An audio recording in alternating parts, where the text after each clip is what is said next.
أهلا بيكم في بودكاست جديد. بودكاست يوم الثلاث برعاية مصادر القوة ومصادر الضعف. ما يترتب تحت مصدر الضعف هو الوقت الضائع، وهو ده اللي هنتكلم عنه كتير جدا جدا في البودكاست ده.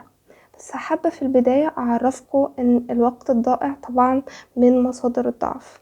أكيد فهمنا قانون ظلمات والنور اللي أنا شرحته قبل كده، وهو بيترتب تحته بند السلبي والإيجابي، وبيترتب تحته برضو مصدر القوة ومصدر الضعف. فلو هنتكلم عن واحد من مصادر الضعف، فأكيد أكيد أكيد أول واحد والطب كده هو الوقت الضائع.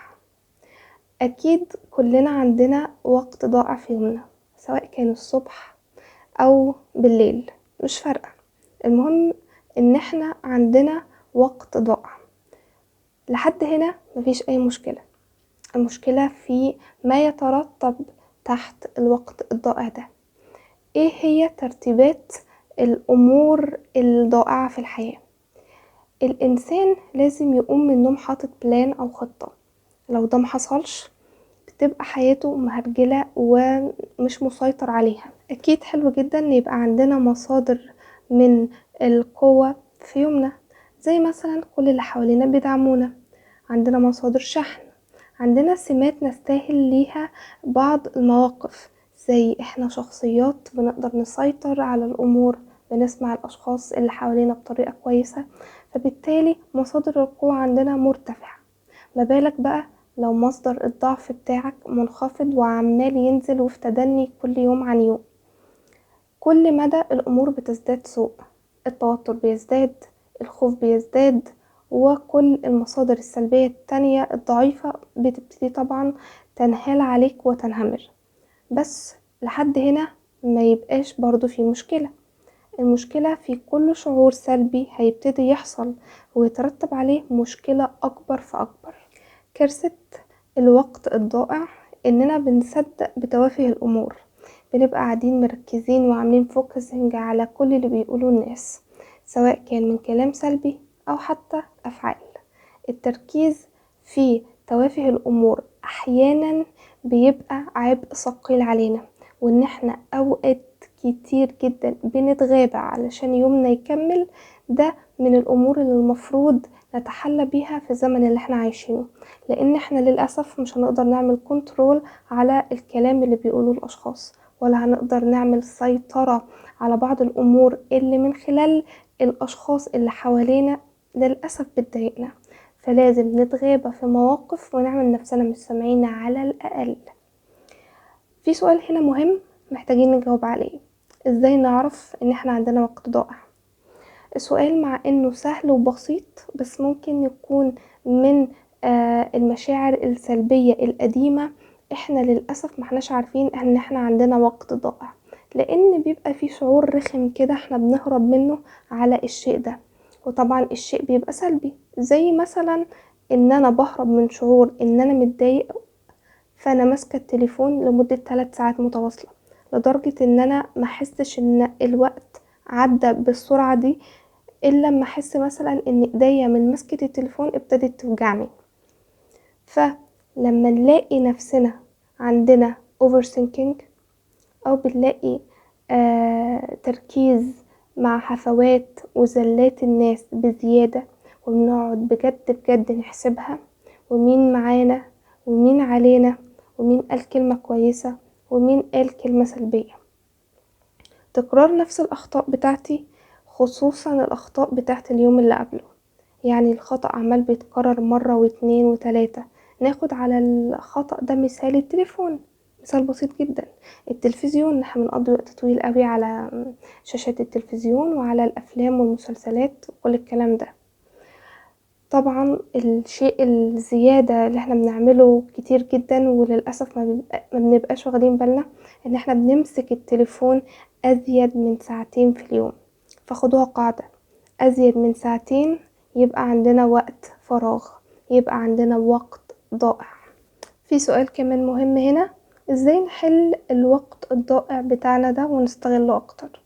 طيب، اول حاجة كده علشان نبقى معترفين ان الست ليها شغل والرجل ليه شغل، انا عارفة ان في ستات كتير مش عايزة تشتغل ومكتفية بشغل البيت ومكتفية بأوقات الاهتمام بالأطفال وأوقات الاهتمام بالبيت. بس خدوا بالكم، لو قدرتوا فعلا تعملوا الكلام ده وعندكم وقت ضايع، فلازم يضيع في شغل ولازم يضيع في استمرارية لجهد من النفس والجسد والعقل. لازم نعمل كل الكلام ده مع بعضه علشان يبتدي يعود علينا او يعيد علينا بالنفع فيما بعد. النفع ده هيبقى فلوس او اي نوع من انواع النفع التاني، ومش هيبقى نافع يعني غير فلوس، علشان بس ايه، نبقى عارفين ان لو هيبقى في شغل فبالتالي هيبقى في عائد مادي مقابل الشغل ده.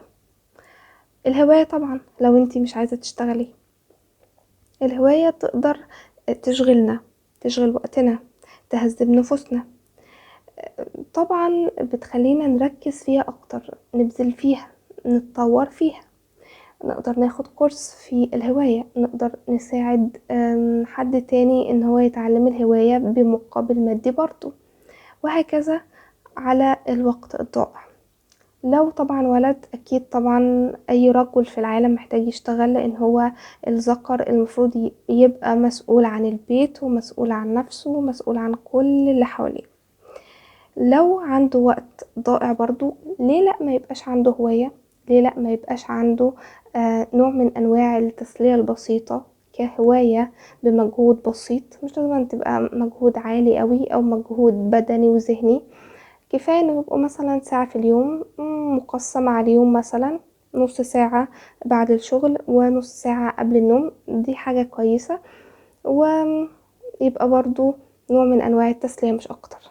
اخيرا وليس اخرا، ايه اللي هيترتب على عدم استغلال الوقت ده؟